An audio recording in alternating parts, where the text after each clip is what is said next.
Loving someone deeply makes it incredibly hard to accept when they've been deceiving you, especially if this deception has lasted for years. Yet, eventually, everything comes to light, and the truth surfaces. My wife believed she could escape consequences, but she was gravely mistaken. What I hold in my hand appears small and harmless. It's under 5 inches long, just over 2 inches wide, and about 1/4 inch thick, mostly made of plastic. With a glass face and internal microchips for its functions, it seems innocent, but it's actually the greatest threat to personal privacy ever known. We refer to them as cell phones, and we willingly carry them everywhere, allowing anyone who chooses to spy on us. Compared to our current reality, George Orwell's predictions seem quite tame. What were once novel devices 2 decades ago are now considered essential. The world shifts while we're unaware. If you find this video interesting, please hit the like button. If not, please hit the subscribe button. I know what you're thinking, there are rules and built-in protections. But consider the device in my hand right now. It belongs to my wife of over 19 years. She has always been loving and supportive. She is the dominant partner but not a shrew. As for me, I believed in the sanctity of marriage, a commitment made to last. I was confident we would grow old together and that she would hold my hand on my deathbed. I made a bargain many years ago, trading my youth and freedom for the pleasure of having her beside me in bed. I exchanged my life for her love and devotion. To me, that commitment is stronger than any steel bars. I'm not a romantic fool, far from it. Marriage is something I take seriously. It wasn't about love for me but rather a rational decision. My wife is the romantic one, and perhaps that is the problem, an ancient incompatibility finally coming to light. Here I am with my wife's iPhone at 2 a.m. in the small study we usually share downstairs. I borrowed the phone from her side of our bed, as it's the only time it's available. She never lets it out of her sight. Like most modern women, she takes it everywhere and spends more time on it than on any other single activity. It's within her reach 24 hours a day, either in her purse or carry-all when not in her hand, or by the bed when she sleeps. I had to wait until I was sure she was asleep to take it. You might wonder why I took her phone. I wonder myself if I'm losing my mind. How can I suspect my loving wife? What's wrong with me? I blame my occupation, which has made me suspicious and always looking for the dark side of things. As an attorney, my profession makes me see only the evil that people do, not the good. So, I suspect her without good cause or substantial reason. It was a small thing that triggered my suspicion. I walked into the kitchen while my wife, Doris, actually Dolores, but no one uses her full name, was talking on the phone. Normally, she would have continued ignoring my presence, but this time she hung up immediately and seemed nervous.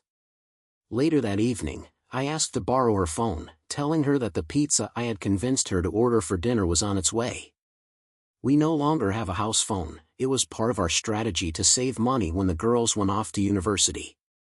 Doris is usually against takeout food, being very conscious of her weight, but tonight she gave in easily and handed over her phone. However, she had cleared the call log and text messages. She probably thought this was a good idea, but it actually screams deceit. I am suspicious because deleting the log seems like an attempt to conceal something. So what is she hiding? That's what I need to uncover. I'm fairly knowledgeable and understand that it's easier to bug a cell phone than a traditional phone. If you don't believe me, just search bug cell phone on the web and see the results. I even bought a handy little book on Amazon for 99 cents that explained the basics. The main issue with the iPhone is jailbreaking. What's that? It's the process of modifying the core Apple operating system to allow the installation of non-Apple software. My loving daughters unlocked the software on their mother's phone when she first got it. They were quite proud of their ability to do this. With my wife's phone in one hand and the cable to connect it to my iPad in the other. I hesitate. Is this who I am now? Do I really want to do this? Should I dare to do this? The truth is, this could end 19 years of a very good marriage. Why am I looking for an exit? We are a happy couple. She would do anything for me, and she rarely asks for anything in return.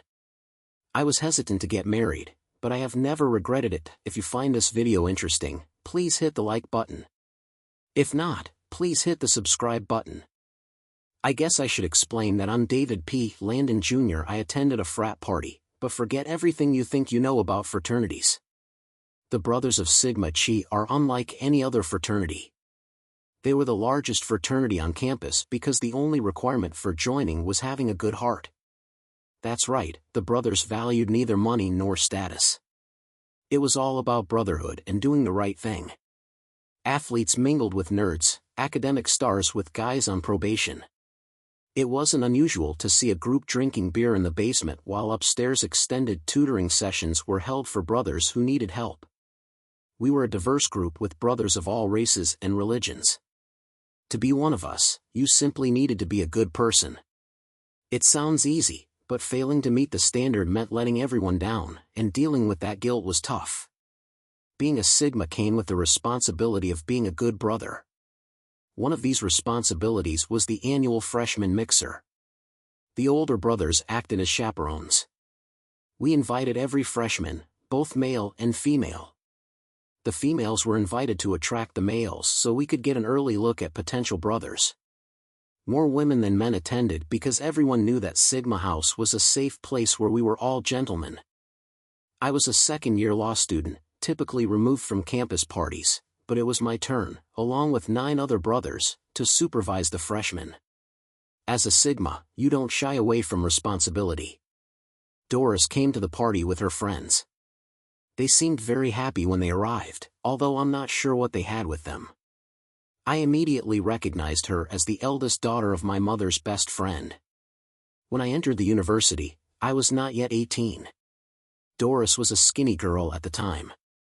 Although I've seen her several times since then, this image from the past is imprinted in my memories of her. She was an attractive young woman now. I felt obligated to come over and say hello. Doris and her friends were 6 years younger than me. My plan was just to say hello to her and move on. She seemed to be under the influence of something, most likely forbidden. Doris greeted me enthusiastically and kissed me hard on the lips. She was always friendly, and it was nice to be around her, but it was clear that she enjoyed showing me off as the high school girl she knew. The fact that I was a member of the fraternity and one of the official organizers was an added bonus for her. I ended up looking after them all evening and drove them home after the party. Doris used the opportunity to arrange a date with me for the following week. We got along well and dated until the end of the term, but it wasn't anything serious. She was a freshman and I was a graduate student, so the relationship wasn't serious, at least not for me. She ended it because she wanted to see other people. At the time, I was okay with it, but I soon became depressed. I found myself missing her, though I wasn't sure why. She wasn't traditionally beautiful, she had a fresh, innocent look. She was petite, about 5 feet 4 inches and maybe 110 pounds. Her appearance wasn't spectacular, but one glance into her soft brown eyes and I was captivated. It wasn't love on my part, more of a deep attraction. Doris had a great, buoyant personality, and when she left a big void. I'm smart, no, make that shrewd, but introverted and a bit shy. I tend to withdraw into myself. Doris, on the other hand, was outgoing and would make friends with everyone in the room if given the chance. She was the first person everyone invited to the party and the last one they wanted to see leave. But she broke up with me to date other guys. I accepted that. I was hurt and left with a bruised ego, but that's what breaking up does to you. Skipping ahead, it's July after my second year of law school. I was in need of a summer clerkship, which is practically essential in your second year if you want a shot at graduating with job prospects. I searched high and low in New York, Chicago, Washington, and every other major city, but so did everyone else. Eventually, I landed a position in our quiet little university town at an old law firm specializing in eminent domain. I'll explain that in a moment. The apartment I shared with 2 others was only rented through June, so I had to find summer housing. Luckily, the university opened a dorm for summer school students and needed a resident assistant, an older student to act as a surrogate parent in exchange for being available as needed. I got free rent. It was a good fit for me, and it meant I could use my clerkship salary more wisely. Doris attended summer school and stayed in the dormitory I supervised. I made an effort to avoid her until one day, while I was going up the stairs, she was a flight ahead of me. When I reached my floor, Doris was coming down the other way. It seemed odd until she blocked my way. "I want to talk," she said. "About what?" I replied, trying to move past her. "About us and what a really stupid thing I did." It turned out she regretted the breakup and was completely contrite. She asked for a second chance. I was unsure, but I saw no reason not to start casually dating and keep my emotions in check. Doris was serious this time. She pushed me. Her birthday was August 15th, and she turned 18 that summer. When I asked her what she wanted for her birthday, she replied, "I want you to make love to me. I'm a virgin, and I want you to be my first." I was surprised that everything worked out for us. She was determined, and, as had become the norm over the years of our life together, Doris usually got what she wanted. The day after she turned 18 fell on a Saturday, and Doris worked as a volunteer at a women's shelter run by the local branch. Early Saturday morning, Doris went to the shelter to help. I had no idea about the specifics of her work there, as her location was kept secret. Since she didn't have a car, I had to pick her up from the campus student union around 4 o'clock in the afternoon. It was quite a long way from the dorm where we were going to spend a few more days. The new fall semester was supposed to start in 10 days, but we still had a little time left to live in our current dorm rooms. The Union was a large, spacious coffee shop and cafeteria located in the very center of the campus. It was pretty quiet here at 4 o'clock on a Saturday afternoon, although it was never completely empty. When Doris arrived, she was wearing ordinary jeans and a t-shirt, but she had a travel bag in her hands. It was clear that we were planning to spend the night together, but I wondered why she would take a bag if we lived in the same building, at least temporarily. When Doris and I met at university, she greeted me with a deep, passionate kiss, as if she were announcing to the whole world, or at least to the campus community, that we were going to have a close relationship. She was making a statement, but what exactly was that statement, and why did we feel the need to make our plans public? We went to my dorm room, where, as a resident consultant, I had a separate room. I lit some candles and took out a bottle of good White Star champagne. Doris seemed very nervous, and I wasn't much better either. I didn't have much experience in relationships. I had been with only 2 other girls, and none of them lasted more than 2 nights. Doris put a lot of pressure on me. We had a few drinks, then I started touching her. We began hugging and kissing, but before I could continue, she stopped me. 30 minutes later, our first contact ended. The bottom line is that Doris was an exceptional woman. Being close to her transformed me. My previous experience was nothing compared to this. With Doris, everything was carefree and pleasant. We were inseparable, and Doris made it clear to everyone that we were together. It was my first real experience as a devoted partner, and I found myself enjoying it. Doris decided it was time to introduce me to her family, the Boswells, consisting of her parents, Margaret and Lawrence, her younger sister, Mary Ann, and her younger brother, Larry Jr. They were wealthy people. Larry Sr. held a senior position at Shawmut National Bank, and Margaret worked as a teacher at Shawmut Community College. They were an impressive family who treated me with great respect, impressed by my status as a third-year law student. Margaret, Doris's mother, came from a wealthy Shermau family and attended Sacred Heart Academy High School for girls with my mother. While Margaret was teaching, my mother chose nursing. Margaret Boswell was an extremely attractive woman. She was taller than Doris and not as curvaceous, but she possessed a noble grace. She had the kind of dignified beauty that ages gracefully. Her husband was a tall, silver-haired businessman who looked impressive in a suit but had started to gain a bit of weight around the middle due to middle age.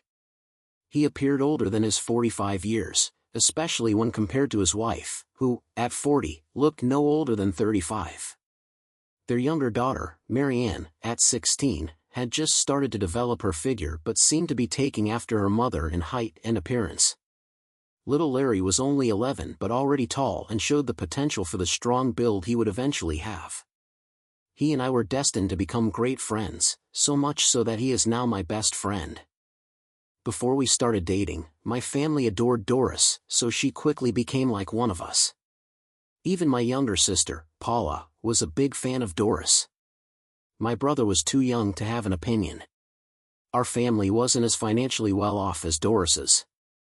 My father, David Sr., runs the family equipment rental business with my uncle, John, who's 10 years older and quite frugal. The business thrives under his strict management, but it's my dad's outgoing personality and his ability to connect with anyone, even those he dislikes, that truly expanded the business.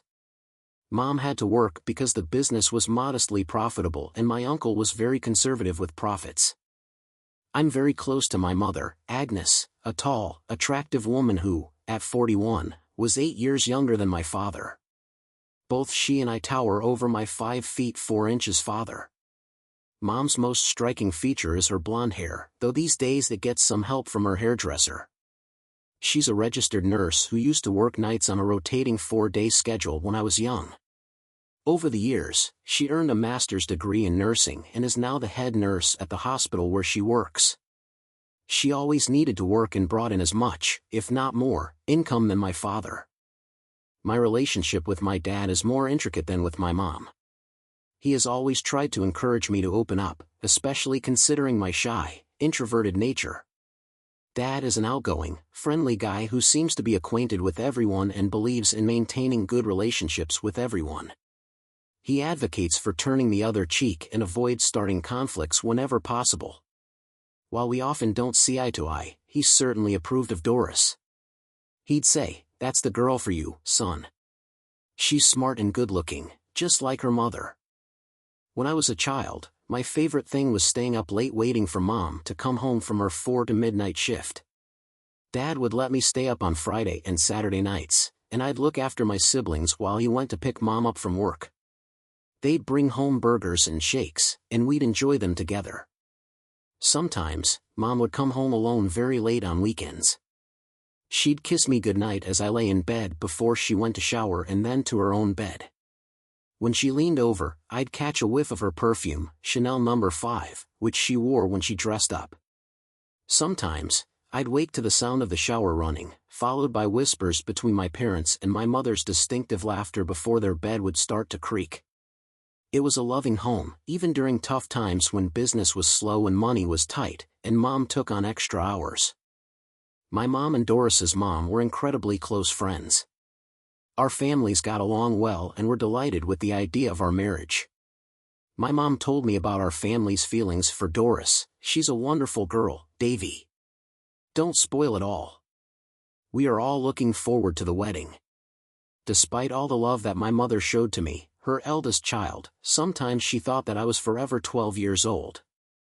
I admit I can be stubborn and immature at times. Perhaps this played a role in my attitude towards Doris. I liked having a girlfriend, but I wanted everything to be as usual. Doris, however, had other plans. She moved in with me in September when I was trying to finish my last year of law school without creating any special problems. This affected our finances as I tried not to rely too much on my parents. Doris hinted this to her mother, who increased her allowance, but it seems to have given the impression that our relationship was approaching something serious. By May, the situation exceeded all expectations. "What are you waiting for?" Doris made it clear that I was her first boyfriend and that I owed her something. It seemed strange considering it was her idea, or rather, a requirement, but I could understand her point of view. I was graduating from law school at the age of 25, single, and had a promising career ahead of me. I was a very desirable match for many unmarried women outside the university. Doris, on the other hand, was just finishing her sophomore year, with more than a year left before graduation. She studied English literature and needed a master's degree to teach in high school. From her point of view, I was leaving her behind despite everything she had done for me. The entire situation should have served as a warning. Doris viewed things through the lens of what was beneficial for her, believing that what was good for her was good for us. The frustrating part was that, as selfish as it may sound, she was often right. Together we functioned well, and her desires usually seemed more worthwhile than my own goals. With her, I felt a sense of completeness as a person in a mysterious, inexplicable way. So if she wanted a commitment before I ventured into the world, why did I hesitate? I didn't love Doris, there, I've said it. I cared for her, of course, and felt comfortable in our relationship. She brought joy to my life, and I found myself torn between my desire for her and the complete satisfaction I felt in our intimacy. With Doris, there was no room for thoughts of other women. Men often say they can't help but wonder about a pretty woman's prowess in bed, but Doris occupied my mind so completely that I couldn't even entertain such thoughts. Every glance at another woman led my mind back to Doris, leaving me struggling to suppress my arousal. But to marry her and be tied for life to the responsibility for others? I searched for every excuse to keep Doris and avoid marriage. My main argument was her youth. She was only 18, whereas I was 25. It seemed like a valid reason, though not the true one. However, my mother, of all people, dismissed it. Doris is very mature for her age, whereas you are the opposite. Besides, I was a nursing student and only 17 when I married your father. It's not about age, it's about maturity. She has it, and your hesitation, despite living together as if married, shows you still do not. My mother urged me to act like a man, but I was hesitant. Looking back, it seems somewhat prophetic. I don't know. She's 18. What happens if she wakes up one day and realizes she missed out on her youth by getting married too young? I asked. It sounds to me like it's more about you missing out. You'll get your professional degree and ride off into the sunset, leaving the poor girl behind, Mom said, seeing right through me. In the end, Doris had too much influence over me and too many allies for me to resist, so I swallowed my doubts and got married a week after taking the bar exam. There was no bachelor party, although I heard there was a wild bachelorette party. I didn't have enough friends for a party, and I didn't have the time. I was studying 20 hours a day to pass the New York bar, which is the hardest in the country. Only 41% of Harvard graduates pass it, and except for Brooklyn and Albany law schools, which are little more than 3-year bar review courses, the average pass rate is 40%. By the time I found out I passed, Doris was 3 months pregnant. The pregnancy was theoretically an accident, but if you believe that, you're clearly not too smart. Doris was solidifying her position. We found out it was twins 3 days before the bar results came out. I was sweating those results. By then, I had an attorney position lined up with the firm I clerked for that summer. Doris and I got together, but it was contingent on me passing the bar. Passing meant a significant raise, but money would still be tight. I had to work 60+ hours a week and bust my butt to keep us in Pampers when the babies came. Doris never let our precarious financial situation or the pregnancy faze her. She completed the last exam of her junior year just an hour before her water broke. 5 hours later, without a single groan, she gave birth to 2 6-pound, 2-ounce baby girls. They were beautiful, perfect, and utterly identical. For me, it was love at first sight. 18 years later, I still love those girls, but not in the same way. Times were tough for Doris and me at first. Money was tight, and we lived in a small apartment. She never complained or made me feel guilty that I could not provide better. Being a father was an extreme experience. On one hand, it was terrifying, on the other, your chest hurts with the love you feel.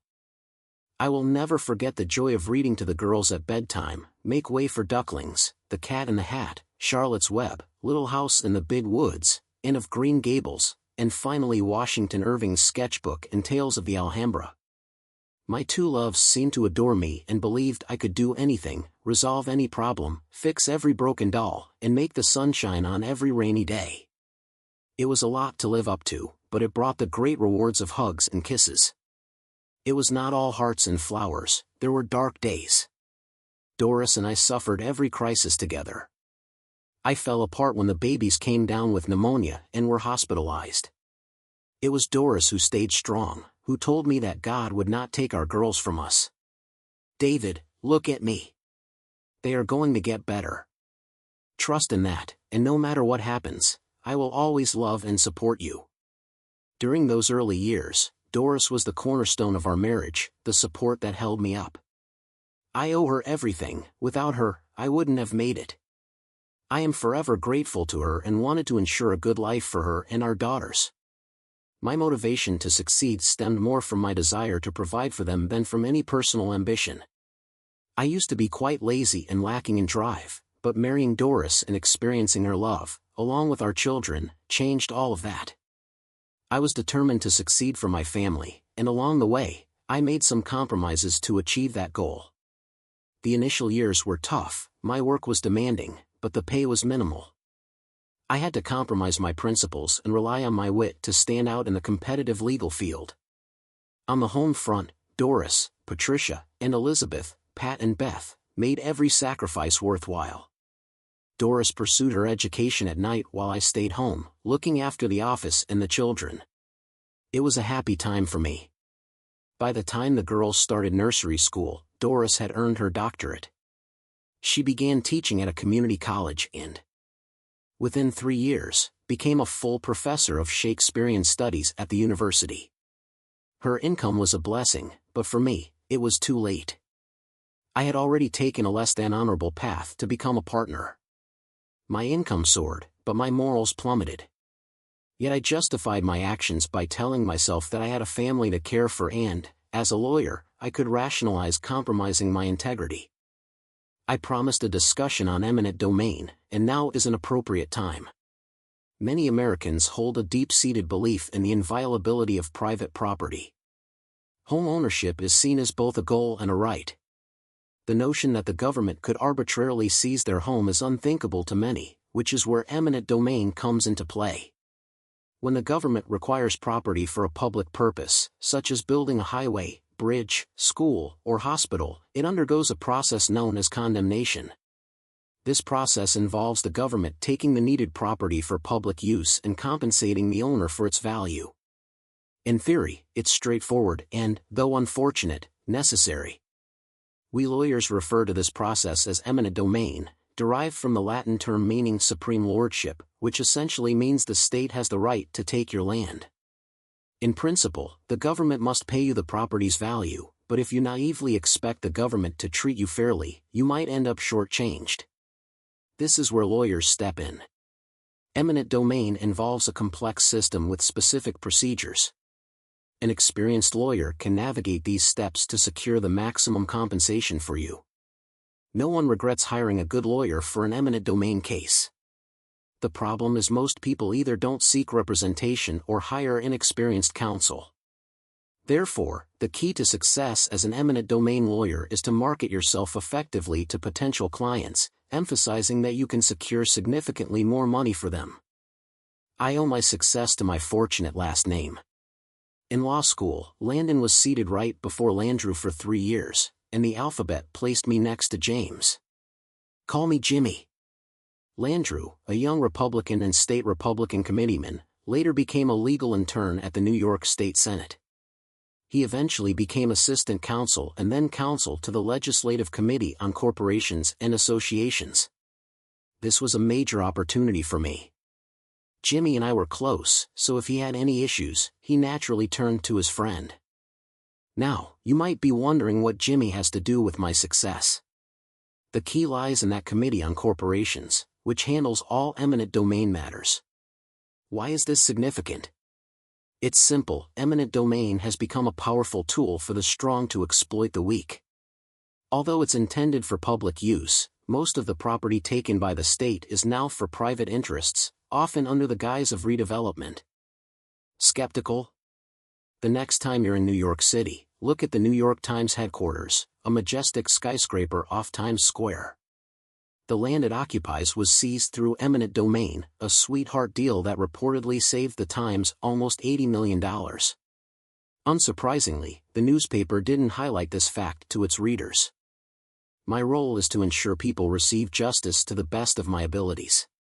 I'll employ any tactic necessary, including hiring external appraisers who support my claims and occasionally using state appraisers who have previously worked for me. I pay my appraisers generously, ensuring that my clients receive exceptionally fair treatment. My strategy involves reaching those about to be exploited before anyone else does, and that's where my friend Jimmy comes in. It all started innocently enough with a vague tip about a significant property acquisition along the Hudson, paving the way for a high-end development. But it quickly turned into a pay-to-play scenario. Jimmy has issues with gambling, including horses, slot machines, and Indian casinos, so he often needs money. These are not gifts but loans that are never repaid. My firm's partners were impressed by my ability to identify new business opportunities.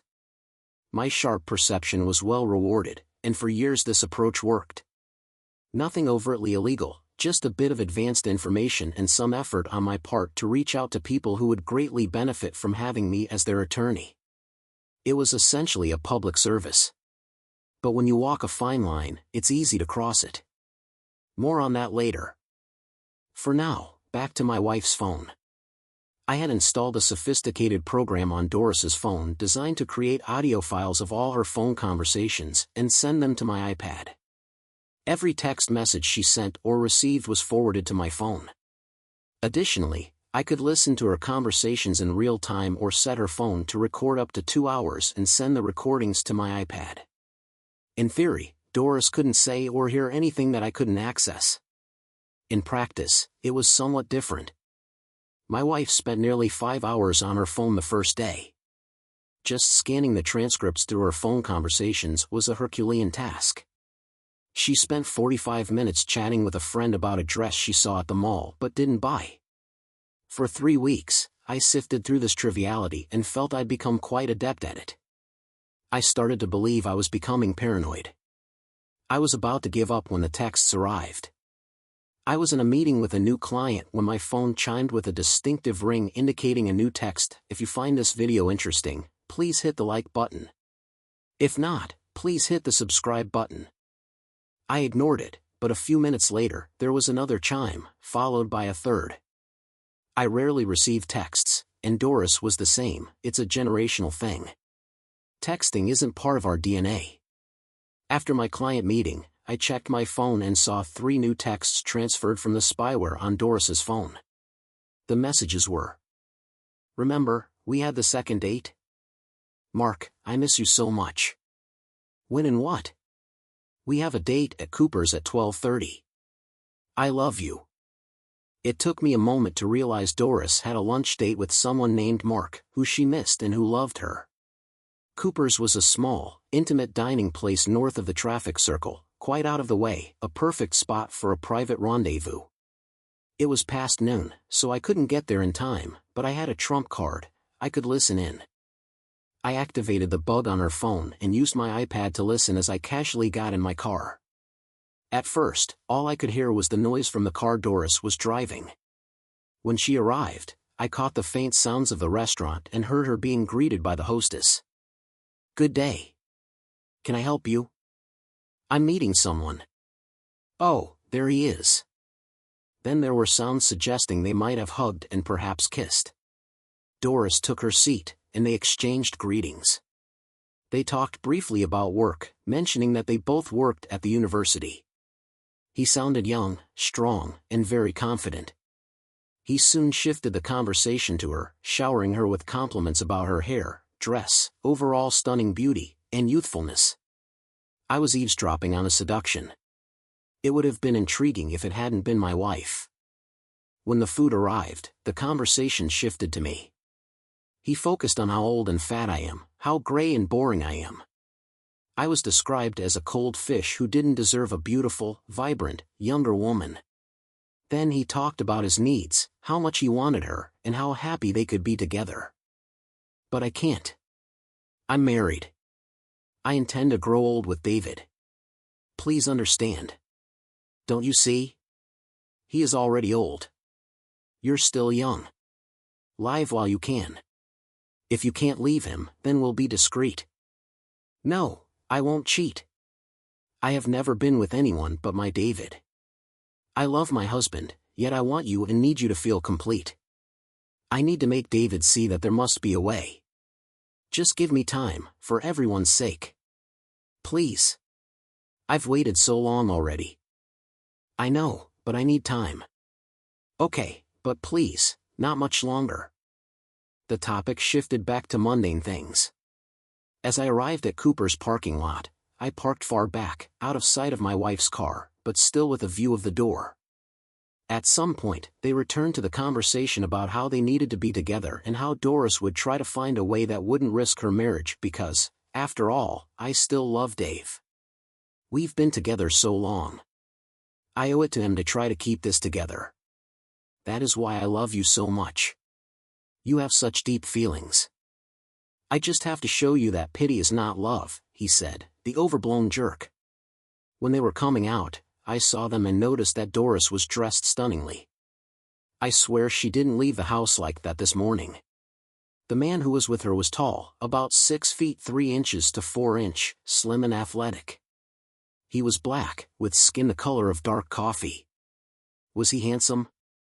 This is subjective, but he was young, at most about 30 years old. When they parted, they kissed. He held her tightly, making the kiss linger until she finally pulled away. I wasn't as jealous as I thought I'd be. Of course, I wanted to beat him up, maybe use a baseball bat and some unexpected tactics. It wouldn't be fair, but kissing another man's wife isn't fair either. You can't fool me, he just wanted to go to bed with her. All the talk about love was just chatter. He was a slick guy who used it until he got bored and then moved on. For some reason, I suspected that Doris wasn't completely unaware of this.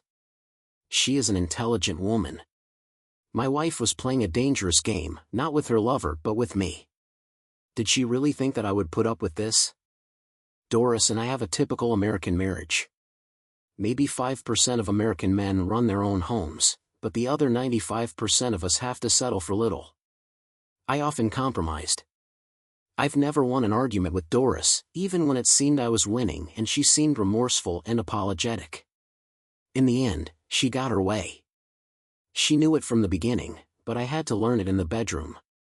Like most men, I got what my wife wanted to give me. The intimacy was on her terms, in accordance with what is expected of a good wife and mother. Doris loved intimacy, but over the years, she had set boundaries.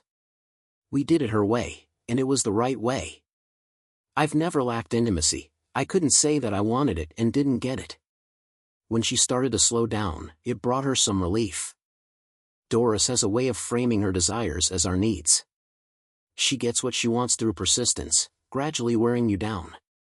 Despite this, she is a wonderful wife and an even better mother.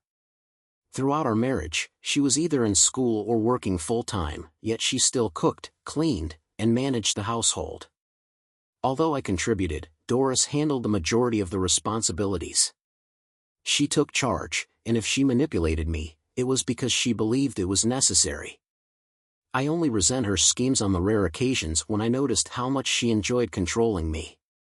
Any honest and perceptive married man will admit that his wife loves to manipulate him. It seems to be an intrinsic part of being female. But Mark was different. I understood his allure. He was new, different, and forbidden, making him irresistible to a woman like Doris. With him, she could indulge in being the bad girl. He represented the freedom to escape a life that had become predictable and less satisfying. He offered an alternative to the empty nest and the old, tired husband.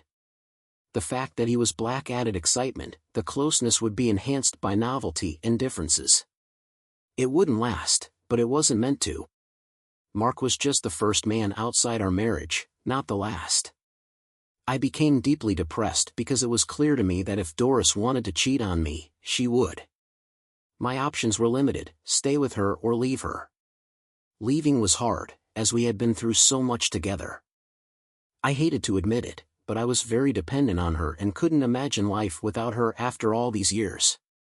Then I wondered what would happen if, when I got home that night, I tried my best to be at least neutral, if not upbeat. Doris knew my moods well and saw through my fake composure. "What's wrong, Dave?" she asked. "Nothing. I guess I'm just burned out from work," I replied. "You work too hard. You should slow down, take better care of yourself, maybe join a gym," she suggested. I looked at her critically.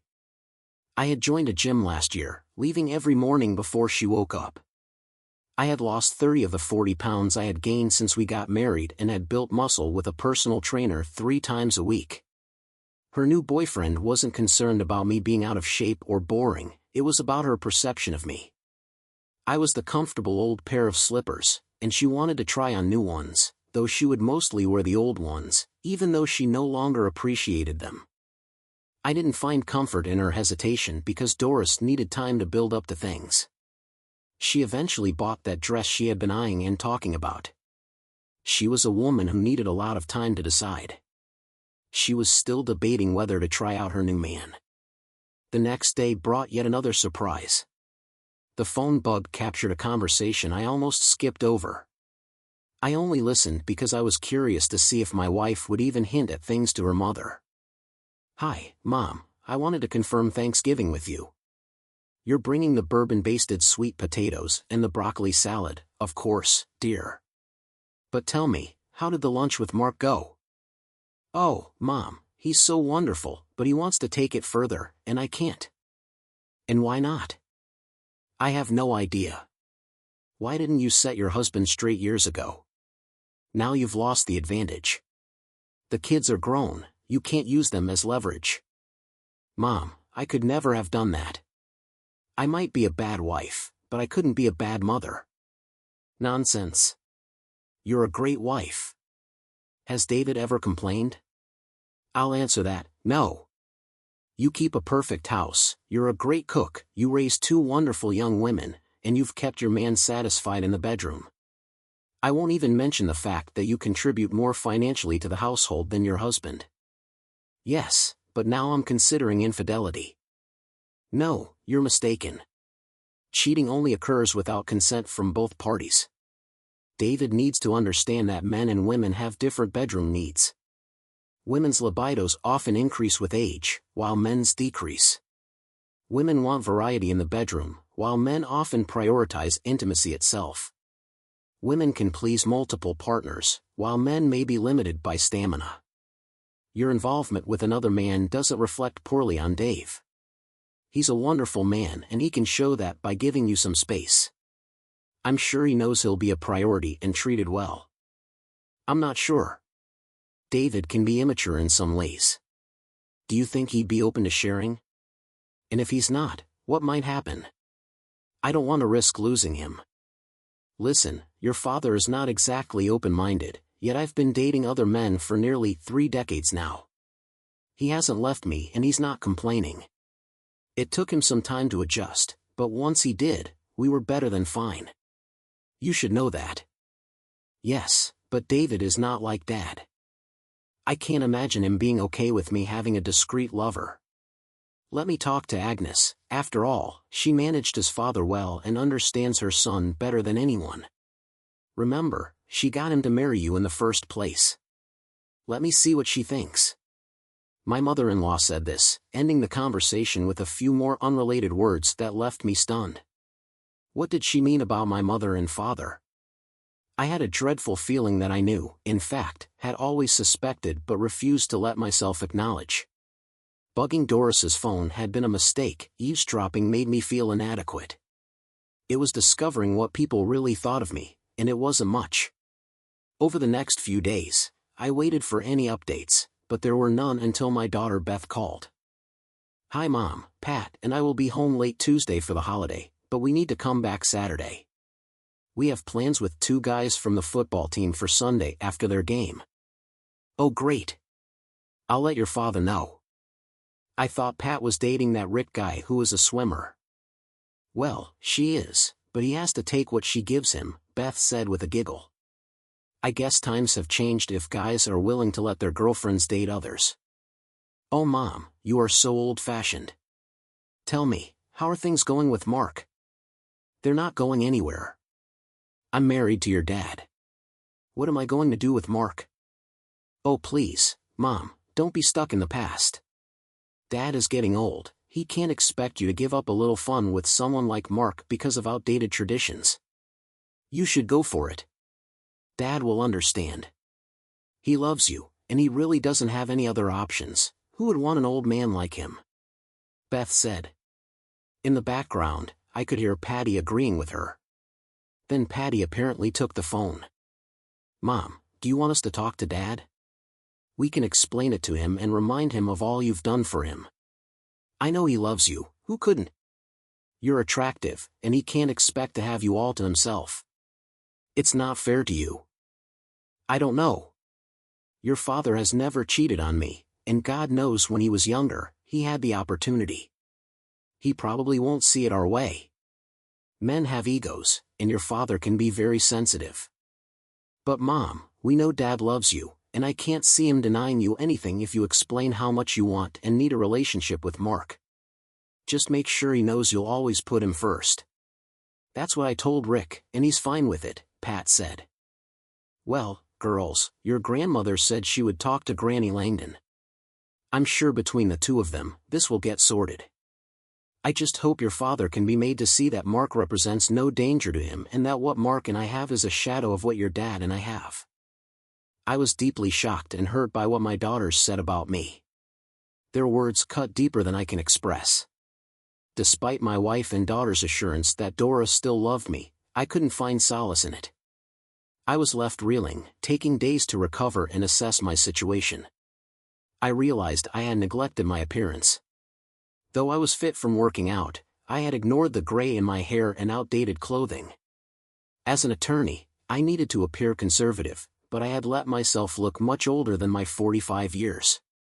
I decided to make a change and visited a new salon to have some of the gray removed and my hair styled.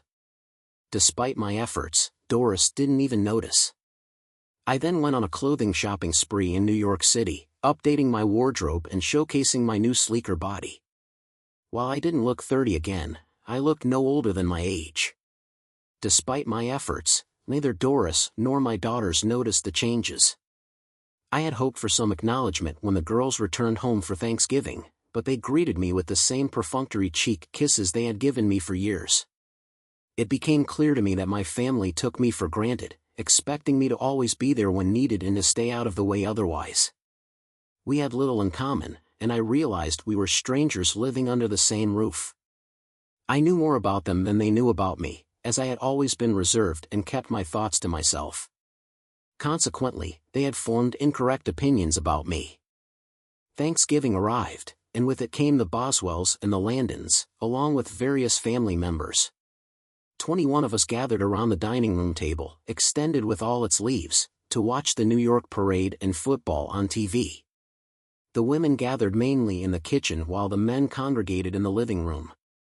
I excused myself and briefly checked the family room, where my sister-in-law Marianne and Larry J's wife were watching over the young kids, including my daughter Beth. Everyone seemed to be accounted for, so I made my way to the den and locked the door behind me. Plugging in my earbuds, I settled in to eavesdrop on the kitchen conversation through my wife's phone. "He's gone into the den and closed the door," I heard my daughter Patty say. "Good. Now can someone tell me what's wrong with my son?" my mother asked. "What do you mean, Mom?" my wife replied. "Well, he's wearing new clothes, has a new haircut, and if I'm not mistaken, a bit less gray hair," my mother observed. "Actually, now that you mention it, I did notice something, but I couldn't quite put my finger on it," Doris added. "I think he's also lost some weight since last year," my sister Paula chimed in. She, her husband, and their daughter lived in California and hadn't seen me since the previous Christmas. "Yes, that's possible," my mom said. "I'm not sure. Over the last 2 weeks, he's been really down. I thought maybe he was having trouble at work again," Doris said. "Do you think he knows about Mark?" my mother-in-law asked. "I don't see how he could. There's nothing going on with Mark," my loving wife replied. "He might be going through a midlife crisis. He's at that age, and the girls are out of the house." "That could be it," my mother said. "Yes, that would explain the changes in his appearance, his hair, weight loss, and clothes," Mother Boswell added. "We should approach this carefully then. If he's in a midlife funk, we need to ease him into it slowly." "My mom said maybe I should hold off on seeing Mark," Doris suggested. "Nonsense. What Davy needs is a wake-up call. We need to snap him out of it and get him back on track. It won't help if you're feeling down as well, my mother replied. So do you think Mom should tell him she wants to have an affair? Grandpatty asked. Well, not out of nowhere, dear.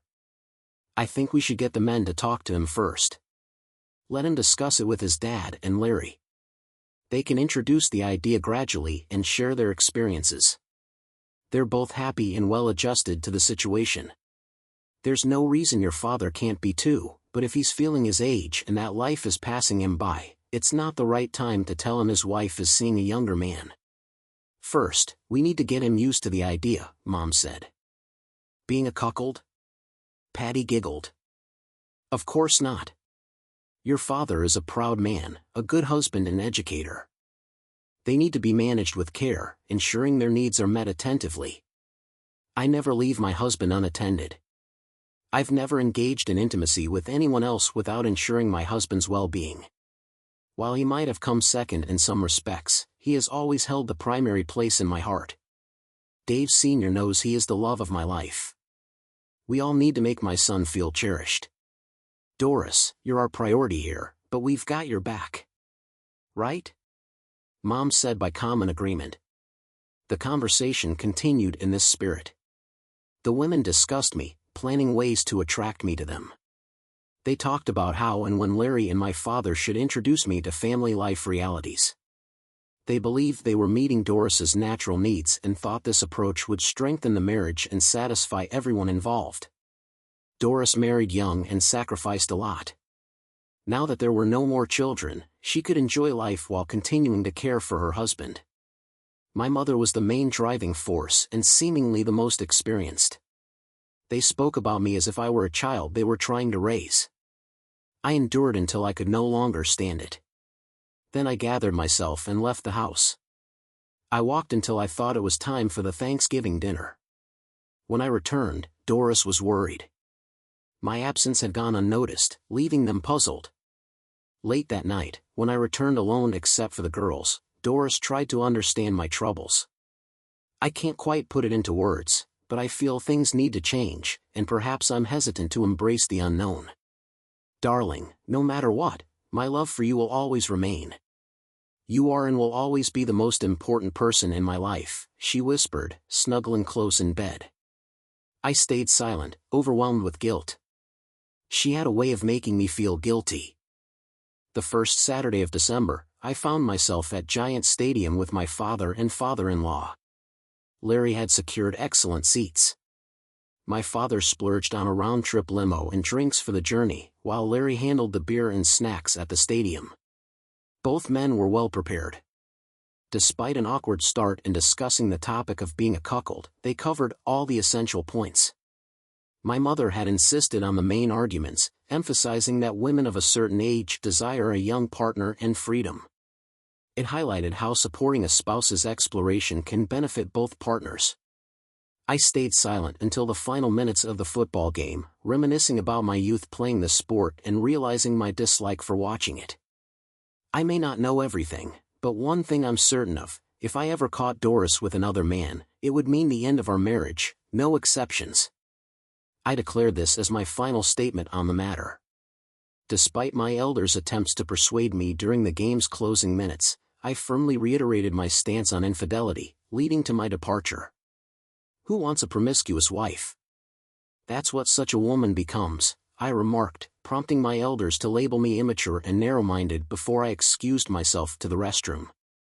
They were gone for quite some time, and by the time they returned, the stadium was nearly empty. As we rode home in silence in the limousine, I later discovered they hadn't just been in the restroom. They had called home. Both my mother and mother-in-law had spoken to Doris before our return, and further action was deemed necessary within a week. The first Saturday of December, I found myself at Giant Stadium with my father and father-in-law. Larry had secured the tickets, which were indeed excellent seats. My father splurged on a round-trip limo and drinks for the journey, while Larry took care of the beer and snacks at the stadium. Both men were well prepared. Despite an awkward beginning in attempting to broach the subject of being a cuckold, they covered all the essential points. My mother had insisted on the main arguments, which boiled down to the fact that women of a certain age want a young partner and freedom. It emphasized how supporting a spouse's exploration can benefit both partners. I remained silent until the final minutes of the football game, reminiscing about my own youth playing the sport and realizing my disdain for watching it. I may not know everything, but one thing I'm certain of: if I ever caught Doris with another man, it would mean the end of our marriage, no exceptions. I declared this as my final statement on the matter. Despite my elders' attempts to persuade me during the game's closing minutes, I staunchly reiterated my stance on infidelity, leading to my departure. Who wants a promiscuous wife? That's what such a woman becomes, I remarked, prompting my elders to label me immature and narrow-minded before I excused myself to the restroom. They were absent for quite some time, and by the time they returned, the stadium was nearly empty. As we silently rode home in the limousine, later that evening, I discovered they hadn't just been in the restroom. They had called home. Both my mother and mother-in-law had spoken to Doris before our return, and further action was deemed necessary within a week. They need to be carefully managed, and their needs carefully met. I never allow my husband to be left unattended. I have never engaged in intimacy with another person without taking care of my husband. Maybe he got second place, but in my heart, he was always in first place. Dave Sr. knows that he is the love of my life. I mean all of us, have to make my son feel loved. Doris, you're first in line here, but we've got your back, is that right? Mom said by common consent, and the conversation continued in the same spirit. The women discussed me and planned how to attract me to themselves. They discussed how and when Larry and my father should introduce me to the facts of family life. In their opinion, they satisfied Doris's natural needs. They believed that this approach would strengthen the marriage and satisfy both sides. After all, Doris got married young and sacrificed a lot. Now that there were no more children, the time had come when she could enjoy life while continuing to provide for her husband. My mother was the main driving force and apparently had the most experience. They talked about me as if I was a child they were trying to raise and behave themselves. I endured until I could bear it no longer. Then I gathered myself and left the house. I strolled until I judged it was time for the Thanksgiving dinner. Upon returning, Doris was worried. My departure had gone unnoticed, leaving them puzzled. Upon my return late that night, alone in the house except for the girls, Doris sought to understand my troubles. I can't quite articulate it, but I feel that things need to change, and perhaps I'm hesitant to embrace the unknown. Darling, no matter what, my love for you will always endure. You are and will always be the most significant person in my life, she whispered, nestling close in bed. I remained silent, overwhelmed with guilt. She had a way of making me feel guilty.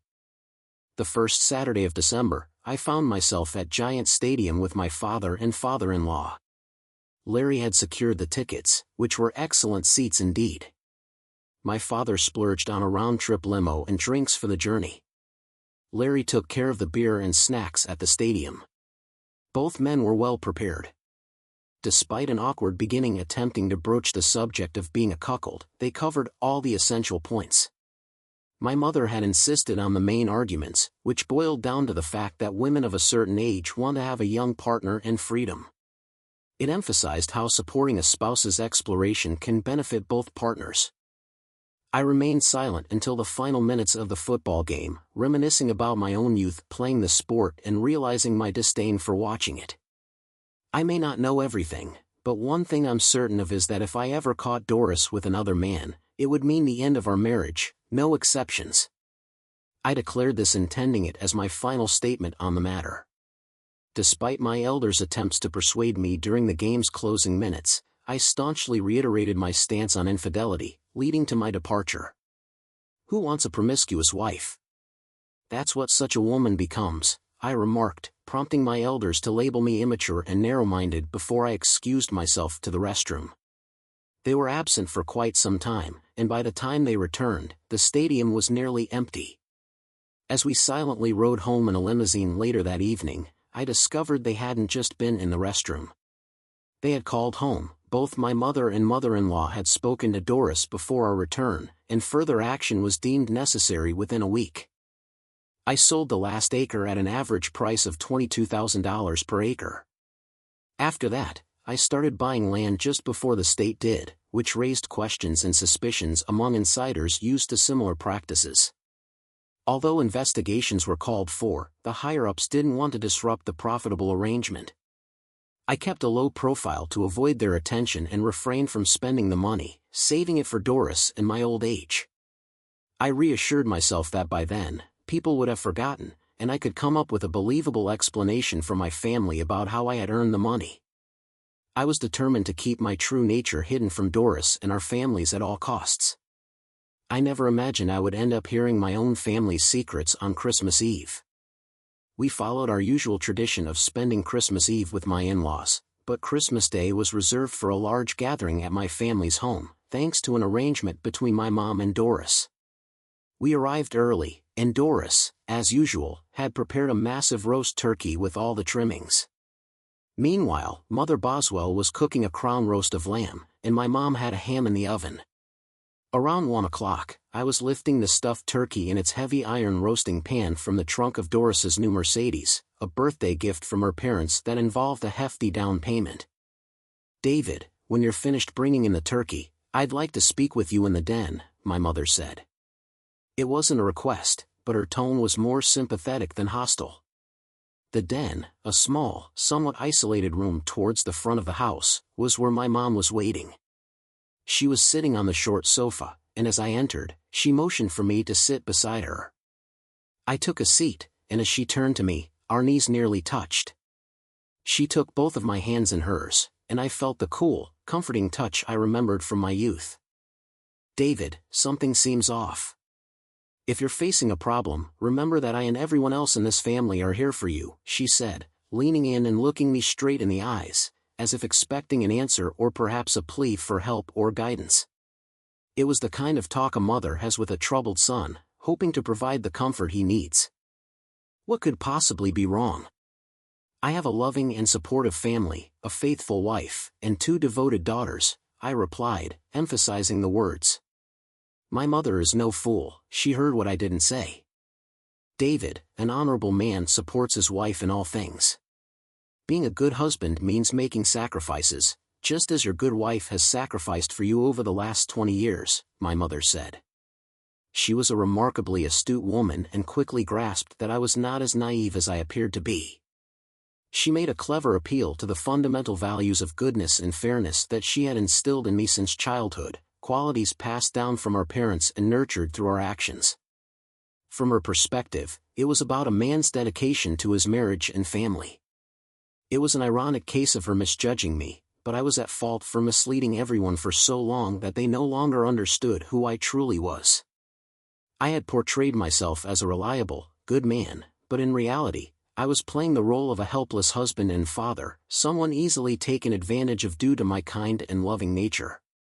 Her approach could never have worked on the person I had become, but she could not have known that I had awakened to a new world where technology exposed all secrets and human flaws prevailed.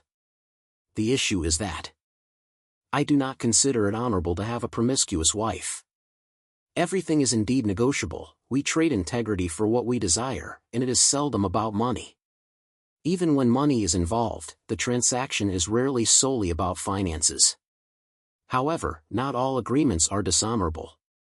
Some are made before God, where we pledge ourselves and seek blessings. While we may not always uphold our promises, the effort to do so must be genuine. Otherwise, a woman might find herself kissing her son goodnight with lips still warm from her unfaithfulness. At that final remark, my mother recoiled as if I had struck her. Until then, she seemed prepared to continue the argument. I watched a range of emotions cross her face: surprise, shame, anger, and ultimately, pain. "David, what did you just say?" "I said that your kisses when you returned from your affairs were disgusting." She released my hands and fled from the room. I didn't need a phone to hear Dora's distressed voice as my mother rushed out of the den. "Mom, what's happening?" Doris exclaimed. She must have been waiting for my mother's signal to confront me. This seemed to be a planned intervention, perhaps involving the whole family attacking me throughout the day. When I left the den, no one was there. My mother had apparently escaped to the kitchen, dragging the only other family member present with her. I decided it was wise to make a strategic exit and quietly left through the front door. I still had the keys to Doris's Mercedes, so I drove to the state park, to the Hendrick Hudson Lookout, the lover's lane of my youth. It had taken me until the end of my senior year to persuade a girl to come here with me, and even then, we didn't get much further than first base. I was never a Casanova.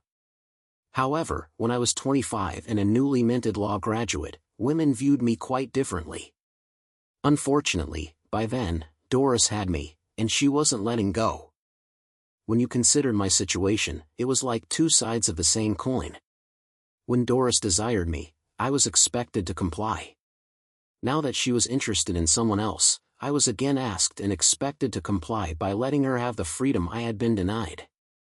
Strangely, I could understand the reasoning. Doris had sacrificed much more than I had for our marriage. She'd made it work, she'd raised the next generation. If it were up to me, we probably would never have had children, bought a house, planned for retirement, or contributed much of anything. Now, what Doris wanted was, as she saw it, harmless fun, a bit of what she had missed. She didn't deny me the same opportunity, she just didn't believe I could take advantage of the offer. You see, I am old and fat today. My mom had good intentions. She wanted to show me my limitations but also reassure me that everyone still loved me and would make things as easy as possible. They thought they were being kind while I felt I was being selfish. Deep down, I knew this moment would come. I'm not blind or stupid, but in many ways, I've remained a child, not in a childlike way, but in a corrupt way. I've learned the ways of the world and played dirty. I tried to justify it, claiming I did it for others or out of necessity, but the truth is I cheated because I wanted to win, not just for the money, but for the sake of winning. Giving in to Doris would mean losing, and I've had nearly 20 years of losing to her. As I parked at the Overlook, I took out my iPad and opened my spyware. He's not in the house, and Mom's car is gone, my daughter Beth said. Hopefully, he won't come back, and Larry's wife added.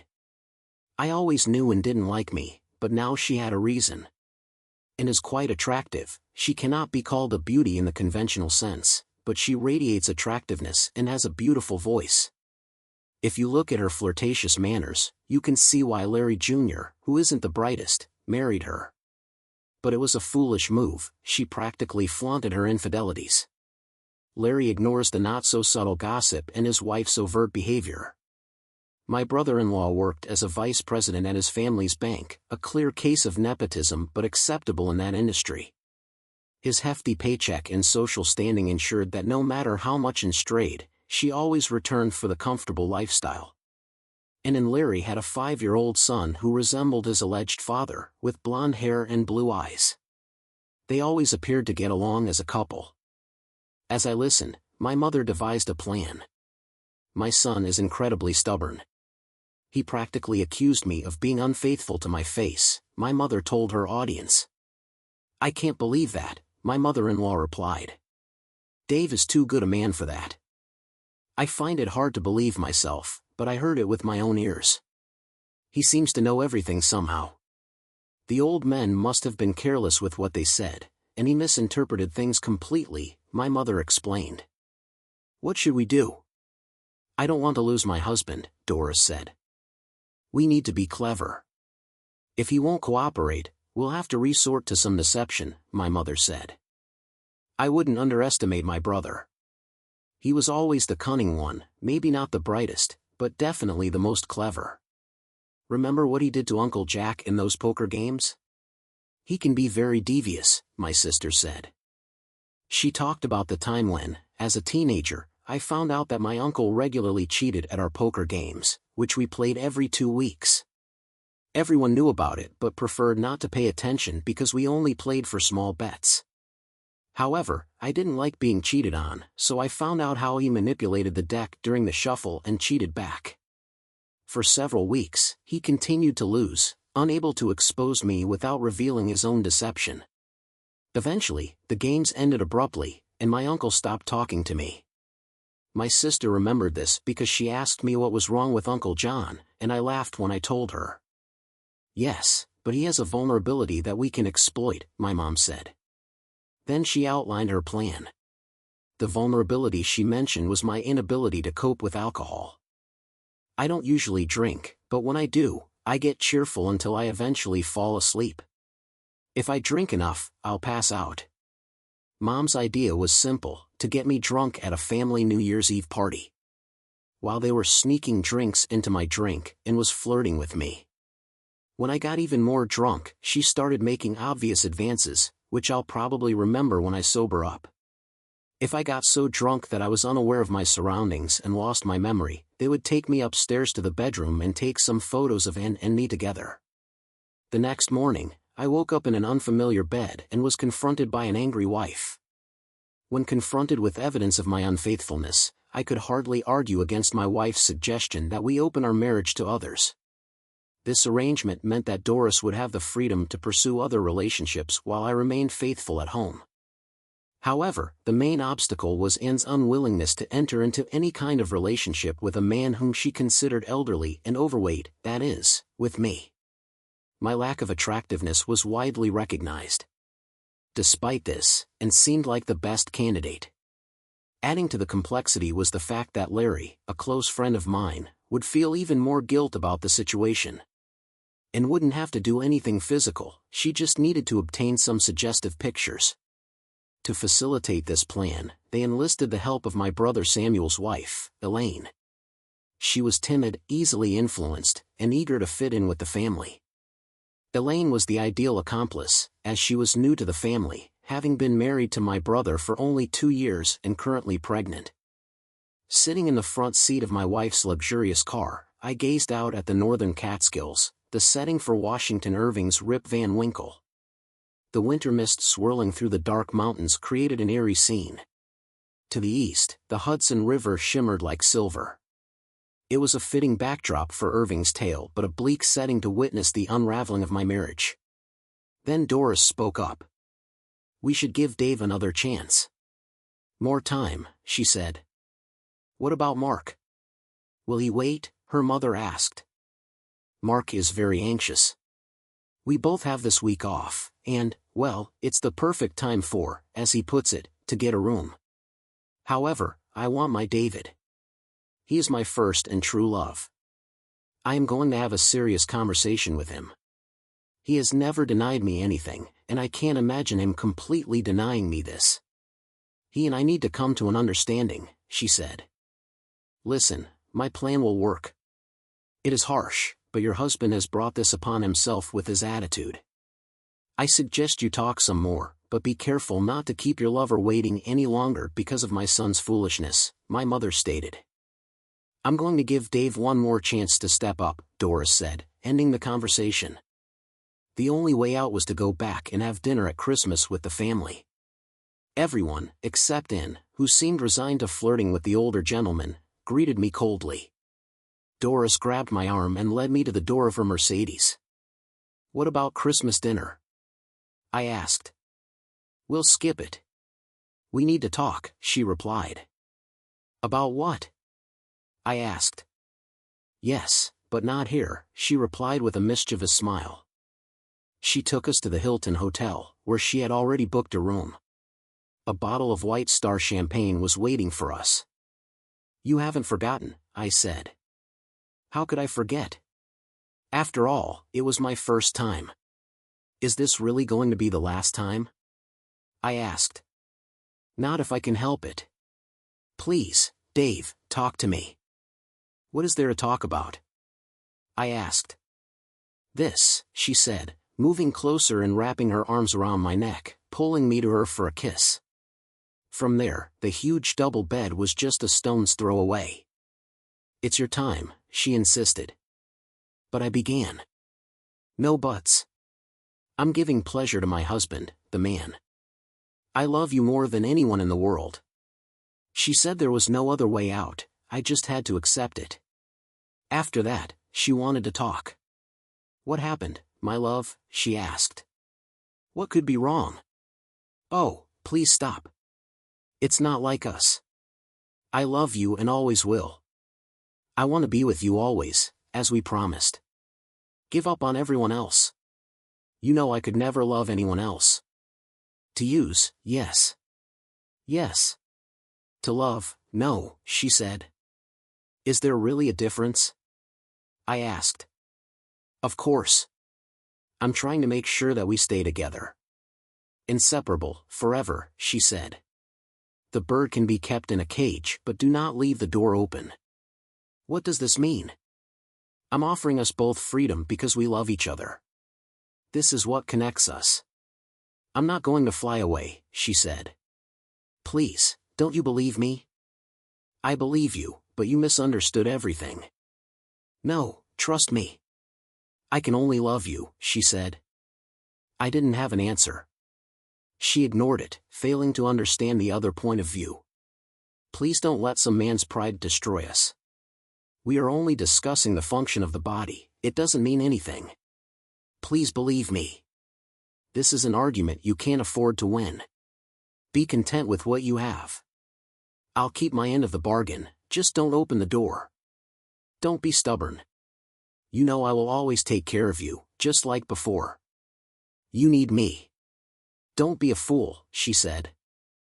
I embraced her, realizing that our future together might be uncertain. She couldn't grasp that much of what we had was built on deception. The lies were mostly sins of omission, my failure to speak unattractive truths. For nearly 20 years, I had dodged the central issues in our marriage, allowing Doris to believe her own initial lie, which I never challenged. I love you. Everything will be fine. Trust me, she said, not realizing she wasn't the issue. No, trust me. I can't accept what you're offering. I've held up my end of the deal, I replied, ending the conversation. On Wednesday of the following week, Mark invited my wife to his place for lunch. I listened to him just long enough to make sure they finally ended my marriage. Obviously, by some unspoken agreement, the loving couple did not mention the cuckolded husband. It was as if I didn't exist.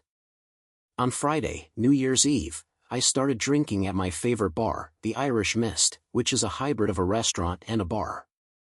I invited all my old friends over for a drink, but none of my family members. I myself stuck to soft drinks. I didn't get to Larry Jr.'s house until 8 p.m. and took a taxi. Earlier that day, I parked my old Honda some distance from Larry's house, hoping no one would notice. When I arrived, I smelled like the bar where I had spent most of the day and was acting a little out of place. Soon they started giving me very strong drinks. They began to act slowly but quickly gained strength. It was hard for me to get rid of them, but luckily Ann and Larry had potted plants. They, in a few trips to the bathroom, allowed me to stay sober while pretending to be drunk. And invited me to dance. I let her do her best, and after a while, I answered like I was really drunk. The alarm seemed to sound about half an hour after the ball landed in Times Square, and by that time, I was already pretending to be completely drunk. It must have been convincing because Ann and Elaine took my arms and helped me up the stairs. When they entered the room, which I assumed was a guest bedroom, they put me on the bed. Take off his outer clothes, and then you can take pictures, Ann instructed Elaine. I let Elaine start. She hesitated a little. You know, Hugh's not really fat. In fact, he's pretty muscular, Elaine remarked. Anyway, just do what you need to do, Ann said, carefully hanging the dress over the back of a chair and letting her hair down. When Elaine tried to undo my belt, I intervened. I don't think I want you to do that unless, of course, Ann is actually going to engage in intimacy, I said. Elaine recoiled with a look of surprise on her face. Damn, she swore. My sister warned you, but who in this family listens? I said. Now you two go downstairs and send this cheater who calls herself my wife here, or I'll have to do what you supposedly brought me here for, I added. With that, they hurried out of the room, with Ann pausing only briefly to grab her dress. I sat there, listening to the noise from below. It felt like a long time. There were raised voices, but I didn't try to eavesdrop, the listening part of this drama was over. Eventually, Doris appeared at the bedroom door. "You wanted to see me?" she asked. "Yes, come in and sit down," I said in a soft and friendly voice, trying my best given the circumstances. Doris sat down, and tears started to flow. She was so sorry and admitted to making a terrible mistake by listening to others. "What are you sorry for, Doris? Wanting another man or being with him last Wednesday at his apartment?" I asked. She shrieked at this, and fear flashed in her eyes. "No, maybe it's just that my mother's scheme didn't work and now you're caught, right? Please, David, I love you. It doesn't mean anything. You have to believe that. I know you love me and will forgive me," she said, perhaps a bit hopeful due to my calm demeanor. "No, Doris, I don't. Please, David, forgive me and let's move past this." "I forgive you, Doris. There's really nothing to forgive except a little misguided deceit. The problem lies with the rest of it. You see, I don't love you. I never have. Guess I never could." "You don't mean that, David. It's just your anger talking." I couldn't help but laugh. "Do I seem angry? Let me assure you, I'm not. I've spent the last 19+ years locked into this marriage. It wasn't all bad, it was a kind of gilded cage. But now the door is open, and I'm walking through it with gratitude to you for finally setting me free. David, please, you can't mean that. I won't let you end our marriage over something so minor, especially after all the years of love and devotion. I've given you the freedom to do as you wish. I'm leaving, I've made up my mind. Your hold on me was purely out of guilt, and now I feel none. You wanted an open marriage, and now you'll have the most open marriage possible, without a husband," I said as I stood up to leave. "What will you tell our daughters?" she asked, her tone turning angry. "I'll just say goodbye to those girls. I wish I could believe they weren't mine, but given their behavior and their mother's, I have no doubts. So goodbye is all they get from me," I replied. But then I paused, realizing that wasn't true. My girls, the little ones, I'll always have them in my heart. They never grew up, they're still the little ones wondering if the ducklings will make it across the street, I added. With that, I left my weeping wife and walked down the stairs. Of course, my mother, backed by my father, tried to stop me. "Where are you going?" Mom demanded. I don't have an answer to that good question, but I feel like I should visit many places I haven't been to in 20 years, I replied. "So you're just going to leave because things didn't go as planned?" she asked. "No, I'm leaving to find the life I've been missing," I explained. "Please, David, think rationally. Your whole world is here. Everyone who loves you is here. Everything we did for you. Don't let pride ruin your life. Without us, you have no life. How will you survive? Who will take care of you?" my mother pleaded.